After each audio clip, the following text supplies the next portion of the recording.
नमस्कार प्रेक्षकांनो, स्वागत आहे तुमचं. आज आपण लग्नानंतर होईलच प्रेम या मालिकेचे इंटरेस्टिंग असे रिव्ह्यू ऐकत आहोत.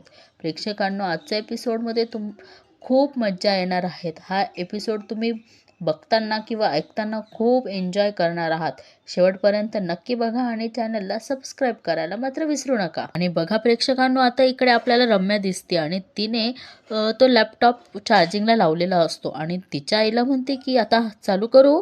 वसू आत्या म्हणतात की हा कर चालू. त्या पाया पडतात 2-3 वेळा हात जोडून आणि म्हणतात की कर कर कर चालू. आणि बघा तिथं चालू होतो आणि लगेच तो व्हिडिओ संपून जातो. त्यामुळे वसू आत्या म्हणतात काय संपलं लगेच? आणि वसू आत्या म्हणतात काय हा मूर्खपणा रम्या, अगं काव्याचा बॉयफ्रेंड कुठे? आणि बघा प्रेक्षकांनो, ती काव्या त्या व्हिडिओकडे म्हणजे तो फोटो एंड झालेला असतो ना, जसं गुलाब देताना जेव्हा काव्याला गुलाब देताना दिसतो आहे आणि तिकडे समोर आपल्याला दिसतंय की सुनीता पण उभी आहेत.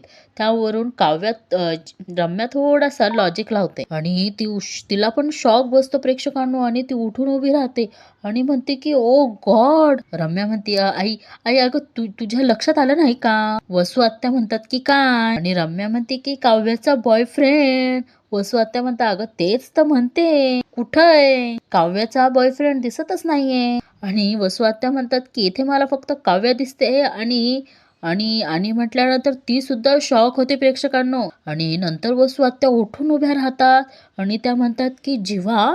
आणि रम्या म्हणते की येस.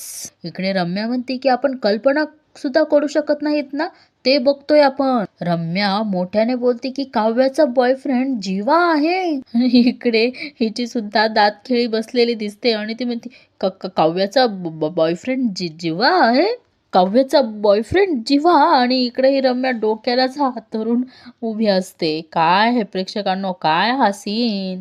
आणि इकडे वसू आत्या काव्याचा बॉयफ्रेंड जीवा असं म्हणत म्हणत त्यांना चक्कर येतात आणि त्या बेडवर पडून जातात. आणि ही रम्या घाबरते आणि म्हणते की आई आई आई आई डोळे डोळे डोळे उघड ना, आई आई डोळे उघड ना. आणि बघा प्रेक्षकांनो, इकडे आपण बघतो की गुरुजी घरी आलेले असतात आणि त्यांनी काय सांगितलेलं असतं, भविष्यवाणी केलेली असते डिसेंबर महिन्यासाठी. आणि इकडे काव्याला खूप भीती वाटते कारण तिला माहिती असते की गुरुजींना सगळंच माहिती आहे. म्हणून ती म्हणते की गुरुजी ह्या महिन्यात. आणि तेवढ्यात ते गुरुजी म्हणतात की जे घडणार आहे त्याची अगोदरच सुरुवात झालेली आहे. आणि इकडे काव्या खूप घाबरलेली असते आणि ती म्हणते की पण आता काय करणार आहेत गुरुजी? आणि मध्येच मानिनी काकू म्हणतात की काव्या सांगतील गुरुजी. मानिनी काकू म्हणतात की गुरुजींना मी तुमच्यासाठी चहा घेऊन येते. आणि मानिनी काकू त्या विक्रम दादांना म्हणते की अहो तुम्ही जरा थांबा गुरुजींपाशी. विक्रम काका म्हणतात की हो हो.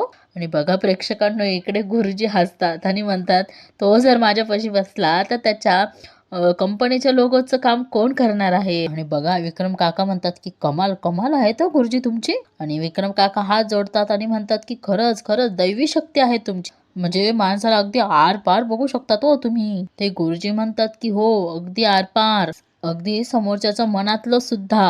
आणि बघा प्रेक्षकांनो, गुरुजी म्हणतात की मला माहितीये विक्रम की तुझा माझ्यावर विश्वास नाहीयेत, पण मानिनी म्हणते म्हणून तुला मला घरात घ्यावं लागतंय. आणि इकडे विक्रम काका म्हणतात की नाही हो नाही गुरुजी, तसं काही नाहीये. आणि इकडे गुरुजी म्हणतात की असू दे असू दे, जा जा तुझा लोगो वाट बघतोय जा. आणि इकडे बाबा म्हणतात की बर बर आलोच मी. आणि इकडे विक्रम काकाही निघून जातात आणि मानिनी काकू गुरुजींना म्हणतात की मी चहा घेऊन येते आणि त्याही तिथनं निघून जातात चहा ठेवण्यासाठी. आणि बघा प्रेक्षकांनो, इकडे जीवाला आठवतं की ते गुरुजी काय म्हटलेले, जे घडणार आहे त्याची अगोदरच सुरुवात झालेली आहे. आणि हे आठवून जीवाला खूप अस्वस्थ व्हायला लागतं. आणि बघा त्या लाडूकडं बघून काव्याला आठवतं, मी जेव्हा जीवाला लाडू खाऊ घालत होते तेव्हाच गुरुजी आले आणि तो लाडू तिच्या हातातनं खाली पडून जातो. आणि बघा प्रेक्षकांनो, याच्यात चुकी तर जीवाची पण नाहीये आणि बिचारे काव्याची पण नाहीये. ज्या परिस्थितीमुळे यांचं लग्न झालं ते कोणाला माहिती होतं. पण असो, बिचाऱ्या काव्याला जीवाला पण इतका घाम येतोय की बिचारी नंदिनी सुद्धा टेन्शन म्हणजे काळजीत येते. आणि बघा प्रेक्षकांना, ही रम्या तिला पाणी मारून मारून उठवत असते, अगं उठ ग आई उठ. आणि ही वसू आत्या झोपेत म्हणजे बेशुद्ध मध्ये पण काव्याचा बॉयफ्रेंड असंच म्हणत असते. आणि रम्या म्हणते की आपल्याला कळलं आहे तिचा बॉयफ्रेंड कोण आहे, उठ उठ. आणि त्या हळूहळू उठतात. रम्या म्हणते हळूहळू उठ. रम्या म्हणते की बरं वाटतंय का तुला? इकडे वसू आत्या म्हणतात नाही ग रम्या, तुझं डोकं जड झालंय आता.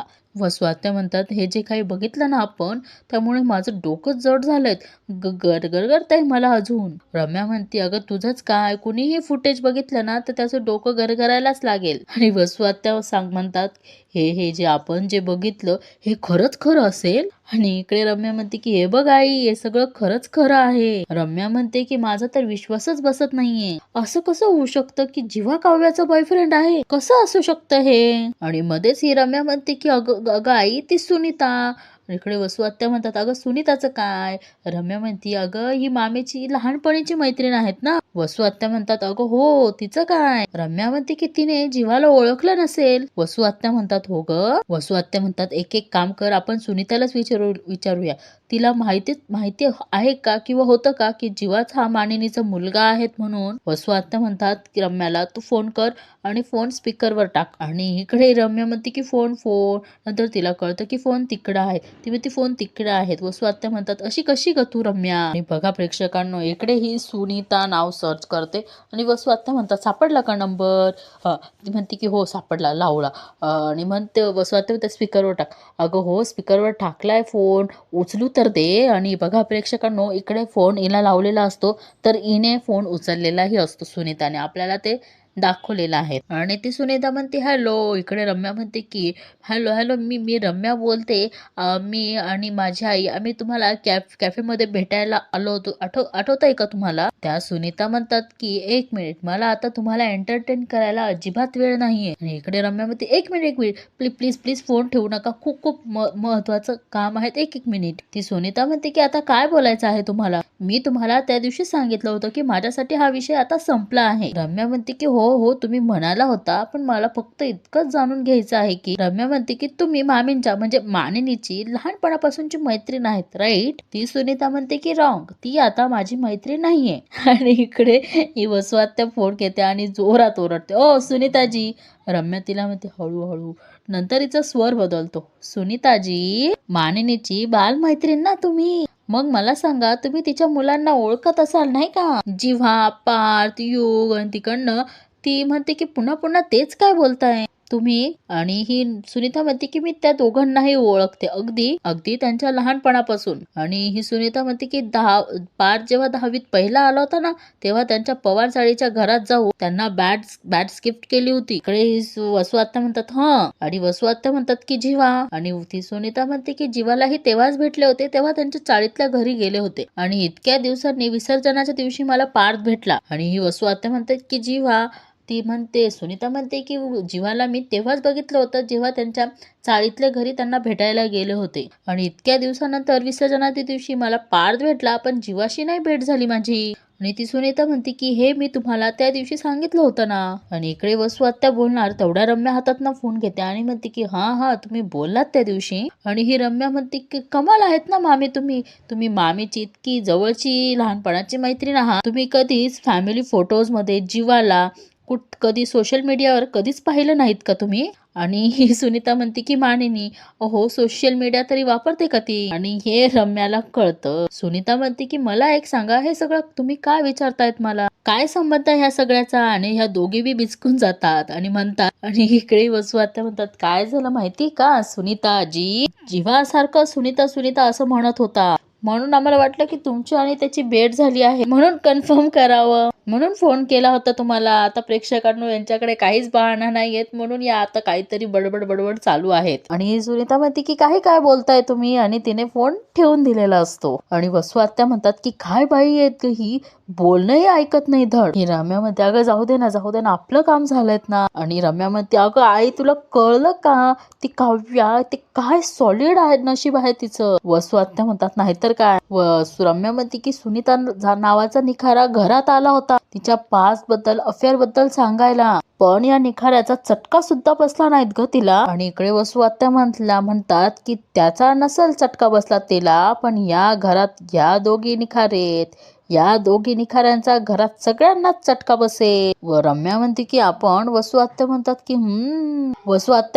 की काय ना रम्या, आपल्या हाती जे फुटेज लागलायत ना ते फक्त फुटेज नाहीयेत, तो ना बॉम्ब आहेत, बॉम्ब. जस्ट इमॅजिन हा बॉम्ब जर का फुटला तर काय होईल. आणि इकडे वसू आत्या असतात आणि म्हणतात की ओ गॉड, मी तर इमॅजिन पण नाही करू शकत आहे. आणि बघा प्रेक्षकांना, ही रम्या म्हणते की अगं आई, तू फुटेज बघितल्यावर तुला चक्कर आली, आणि हे फुटेज नंदिनी आणि पार्थने बघितलं तर काय अवस्था होईल त्यांची. वसू आत्या म्हणतात की जेव्हा बॉम्ब फुटेल ना तेव्हाच कळेल रम्या. आणि प्रेक्षकांना रम्या म्हणते की कधी फोडायचा हा बॉम्ब, आणि वसू आत्या म्हणतात की लवकरच. आणि रम्याला हे ऐकून फार आनंद होतो आणि ती आनंदाच्या भरातच आईला मिठी मारते. आणि बघा प्रेक्षकांनो, इकडे ह्या दोघींना तर आनंद झालेलाच आहे, पण इकडे हे गुरुजी काय दुःखाचं सावट घेऊन आलेत कुणास माहिती. ते म्हणतात की 16 डिसेंबरला या दिवशी धनुर्मास आरंभ होतो, त्या दिवशी मी माझ्या घरी तुमच्यासाठी यज्ञ करेल. आणि बघा प्रेक्षकांनो, इकडे जीवा म्हणतो की गुरुजी, नेमकं असं असं असं काय काय काय काय घडणार आहे. आणि ते गुरुजी म्हणतात की जे घडणार आहे ते अनपेक्षित असणार आहे. आणि गुरुजी म्हणतात की वर्षाची सुरुवात पण अनपेक्षित झाली आणि वर्षाचा शेवट पण अनपेक्षितच होणार. आणि ते गुरुजी म्हणतात की सगळं तुमच्यावर आहेत मुलांनो. ते गुरुजी म्हणतात जे अपूर्ण आहे ते पूर्ण करा, नाहीतर सगळं अर्धवट राहून जाईल. आणि बघा प्रेक्षकांनो, हे कोणाला म्हणायचं असतं ना, हे त्या दोघांच्याही लक्षात आलेलं असतं, काव्याच्या आणि जीवाच्या. पण गुरुजी डायरेक्ट बोलत नाही, गुरुजी फक्त कोड्यातच बोलत असतात. आणि बघा प्रेक्षकांनो, मानिनी काकू म्हणतात की ह्यावेळी तुमचा संकेत मला कळला आहे बहुधा. मानिनी काकू म्हणतात की त्यांना असं म्हणायचंय, तुमच्या मनात जे काही आहे ते आता ओठांवर येऊ द्या, कळलं का. आणि बिचारे पार्थ आणि इकडे नंदिनी, ह्या बिचाऱ्यांना काय माहीत असतं, त्यांचं तर दोघांचंही प्रेम या दोघांवर आहेतच. आणि त्याच कारणामुळे हे दोघंही छान अशी स्माईल देतात, पण त्यांना माहीत नसतं की यांच्या मनात नक्की काय कालवा कालव चालू आहेत ते. आणि ते गुरुजी म्हणतात की प्रेम तुम्हाला दुबळं बनवतं, पण प्रेमातच सगळं काही मिळवण्याची ताकद आहे. गुरुजी म्हणतात तेव्हा मग आता नीट विचार करा आणि निर्णय घ्या, तुमच्या निर्णयावरच या वर्षाचा शेवट अवलंबून आहे. आणि गुरुजी म्हणतात शेवट झाला तरी त्याला शेवट समजू नका, कदाचित ती नव्याची सुरुवातही असेल. आणि बघा प्रेक्षकांनो, पार्थ म्हणतो की काहीच समजत नाही, सगळं बाउन्सर गेलंय. आणि बघा प्रेक्षकांनो, नंदिनी पण म्हणती खरं सांगू तर मलाही काहीच कळत नाहीये. आणि नंदिनी म्हणते की पण ठीक आहे, आपण गुरुजींचा आशीर्वाद घेऊया, बाकी सगळं तर ते करतीलच. बघा प्रेक्षकांनो, आता हे चौघही एकाच वेळेस त्या गुरुजींचा आशीर्वाद घ्यायला जातात.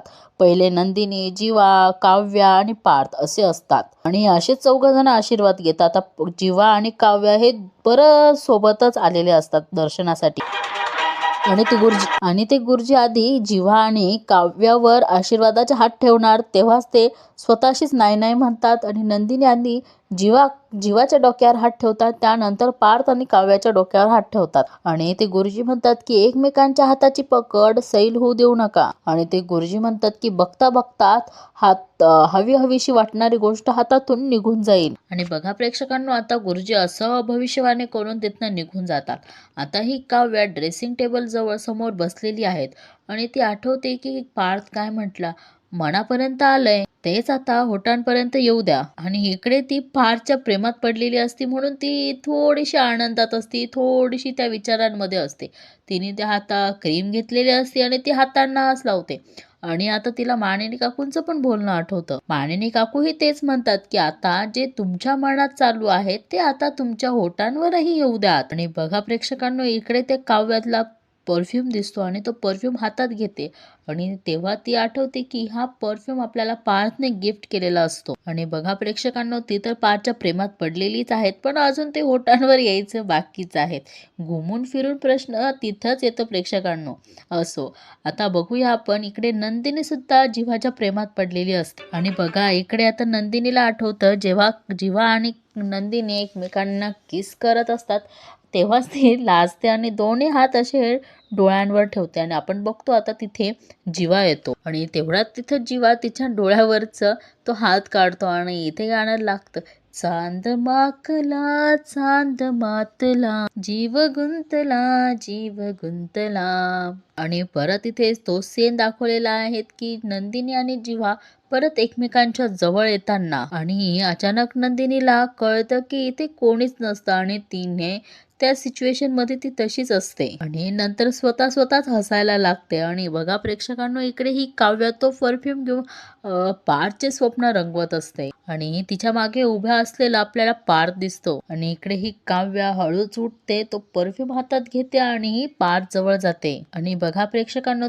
तो काव्या तो परफ्यूम पार्थच्या कपड्यांवर स्प्रे करत असते आणि पुढे स्प्रे झाल्यानंतर पार्थ पाठीमागे वळतो आणि काव्या सुद्धा त्याच्या पाठीवर शर्टवर तो स्प्रे करत असते. आणि इकडे ही काव्या काय करते तर तो स्प्रेचा सुगंध घेत असते आणि पार्थला पाठीमागणं मिठी मारत असते. आणि पार्थ तिच्या हातावर हात ठेवतो आणि तो स्वतः सरळ होतो आणि काव्याचा हात त्याच्या खांद्यावर ठेवून. आणि प्रेक्षकांनो, इथे यांचं थोडंसं असं रोमॅन्स दाखवलेलं आहे. आणि इकडे काव्याच्या लक्षात येतं आणि काव्या नंतर थोडी बिचकते आणि लाजून तिथनं निघून जाते. आणि काव्या तिचा हात पकडणार पण पार्थ तिचा हात पकडणार पण त्याच्या हातात काही तिचा हात येत नाही. आणि इकडे पार्थ तिला काचेमधनं सगळं दिसत असतं. पार्थ म्हणतो की असं ऍक्शन करून दाखवतो की तू माझ्या मिठीत कधी येशील असं. आणि बघा प्रेक्षकांना, इकडे नंदिनी सुद्धा रूम मध्ये आलेली असते आणि जीवाला थंडी वाजत असते. आणि तेवढ्यात नंदिनीचं लक्ष जीवाकडे जातं आणि लगेच नंदिनी त्याच्या अंगावर ते ब्लँकेट ओढवून घेते. तेवढ्यात जीवाला कळतं की नंदिनीने आपल्या अंगावर ब्लँकेट टाकलंय. म्हणून जीवा नंदिनीकडे बघत असतो आणि लगेच जीवा उठून बसतो. आणि ही नंदिनी सुद्धा त्याच्याकडे बघत बघत ती लक्ष्मण रेषा कधी क्रॉस करते प्रेक्षकांनो तिलाही कळत नाही. आणि नंतर दोघं एकमेकांकडे बघतात. नंतर नंदिनीला आठवतं की आपण ती लक्ष्मण रेषा क्रॉस करून जीवाच्या साईडला आलेला आहेत आणि हे जीवा पण बघत असतो. आणि बघा प्रेक्षकांनो, आता हे दोघं इथे लाजण्यात, हसण्यात, बोलण्यात, रोमॅन्स करण्यात यांचे रात्र बहुतेक निघून गेलेली आहेत. आता आपण बघतो की सकाळ झालेली आहे. आणि बघा प्रेक्षकांनो, इकडे मानिनी काकू गणपती बाप्पाजवळ प्रार्थना करते आणि म्हणते की जबरदस्तीच्या या नात्यात आता हवाहवास ह्या सगळ्यांना वाटत आहे. पार्थ, काव्या, जीवा, नंदिनी आता एकमेकांमध्ये आता गुंतत चालले हे अगदी दिसतंयच मला. आणि मानिनी काकू म्हणतात की बाप्पा, माझ्या मुलांच्या सुखांकडे तुझं लक्ष असू दे रे बाबा.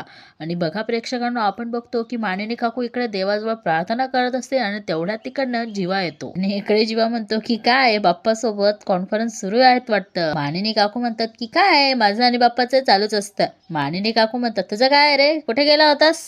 तूही बाहेर, पार्थही बाहेर, म्हणजे सुट्टी सुट्टी असं नुसतं म्हणतात, बाहेर भटकत बसता. इकडे होय जीवा म्हणतो की मानिनी काकू म्हणतात की काय काय लपवलंस काय? जीवा म्हणतो मी. मानिनी काकू म्हणतात हो बघू बघू काय काय काय लपवलंस काय? जीवा म्हणतो की तुझ्यासाठी गंमत आणलीये. मानिनी काकू म्हणतात माझ्यासाठी? खरंच? मानिनी काकू म्हणतात वा वा, काय काय आहे काय? लगेच जीवा म्हणतो की आई उघडू नकोस ना, माझ्या समोर उघडू नको, गिफ्ट्स आहे. मानिनी काकू म्हणतात असं असतं का? बरं बरं ठीक आहे. आणि मानिनी काकू मजा घेत असतात आणि म्हणतात की आणखी काही दिसतंय तिकडे मागे, काय त्याच्यात काय? आणि जीवा म्हणतो की हे मानिनी काकू म्हणतात हे कोणासाठी आहेत? मानिनी काकू म्हणतात बर बर, हे जिच्यासाठी आहेत तिला नेऊन दे जा जा. आणि इकडे जीवा म्हणतो की तू किती गोड आहेत आणि तिच्या मम्मीची आईची पप्पी घेतो आणि तिकडनं निघून जातो. बघा प्रेक्षकांनो, इकडे मानिनी काकू हसतात आणि तेवढ्या तिकडनं पार्थ येतो आणि म्हणतो की काय करतेस काय? आणि मानिनी काकू म्हणतात की अरे वा, तू पण आलास. पार्थ म्हणतो की मानिनी काकू म्हणतात की तू काय आणलंयस माझ्यासाठी? पार्थ म्हणतो की मी काय आणू तुझ्यासाठी? मानिनी काकू म्हणतात की माझ्यासाठी काहीच नाही आणलंयस. शी, मग काय उपयोग तुझा? माझा धाकटा बघ माझ्यासाठी गिफ्ट घेऊन आलाय, त्यालाच काळजी आहे माझी, तुला काहीच काळजी नाही. आणि पार्थ म्हणतो की असं कसं काळजी नाही, आमच्या गोड आईची मला पण काळजी आहे. आणि इकडे पार्थ काहीतरी काढून देतो, बहुतेक त्याच्यात गजरा असणार आहे. मानिनी काकू म्हणतात की आणि मानिनी काकू म्हणतात की आणि काय त्याच्यात? पार्थ असं लपवतो आणि म्हणतो काही नाही. आणि मानिनी काकू म्हणतात नाही ना, बरं जिच्यासाठी आणलंय तिला लवकर देऊन येत जा जा. आणि पार्थ आईला मिठी मारतो आणि मानिनी काकू म्हणतात की आज काही गिफ्ट डे आहेत का काय? आणि पार्थ म्हणतो की गिफ्ट डे. आणि मानिनी काकू म्हणतात की विक्रम, मुलं अगदी तुमच्या पावलावर पाऊल ठेवून पुढे चालली आहेत. आणि इकडे त्या गजरा पूर्ण खोलतात आणि त्याचा सुगंध घेत असतात. आपण बघतो आता प्रेक्षकांनो, इकडे ही नंदिनी बेडशीट वगैरे ते पिलो वगैरे ठेवत असते व्यवस्थित. आणि तिथे तेवढाच जीवा येतो आणि म्हणतो की चकाचक बाई, दिस इज फॉर यू. आणि नंदिनी हसते आणि म्हणते की अरे हे काय आणलंस? जीवा म्हणतो की माझ्या पहिल्या पगारातून काहीतरी आणलंय, आता बघ तरी. आणि बघा प्रेक्षकांनो, येणे नंदिनीने बॉक्स काढलेला असतो पण अजून उघडलेलं नसतं, फक्त त्याच्याकडे जीवाकडे बघते.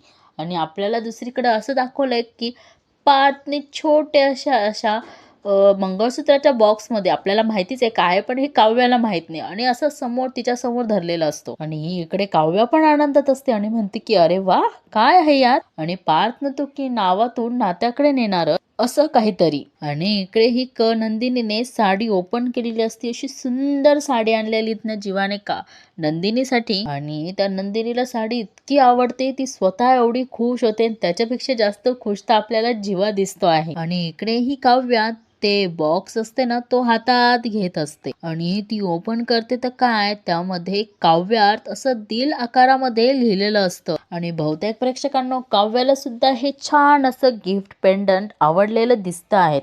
आणि इथेच या मालिकेचा एपिसोड संपतो प्रेक्षकांनो. आजची मालिका तुम्हाला जबरदस्त कशी वाटली हे नक्की कमेंट करून सांगा. आपण आता बघू की उद्याच्या भागामध्ये काय दाखवलेलं आहे. आणि इकडे जीवा म्हणतो की रोज मस्तपैकी थंडगार बियर